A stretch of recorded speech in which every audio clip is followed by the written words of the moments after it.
ओठवा के राजा जी बनी जाले बेइज्जत हमरा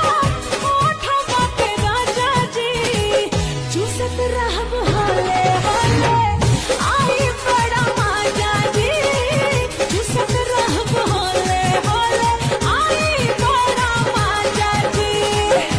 बन के लिपस्टिक रहबे ओठवे परानी जी बन के लिपस्टिक रहबे ओठवे परानी जी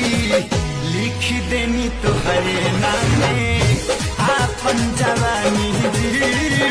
लिख देनी तुहरे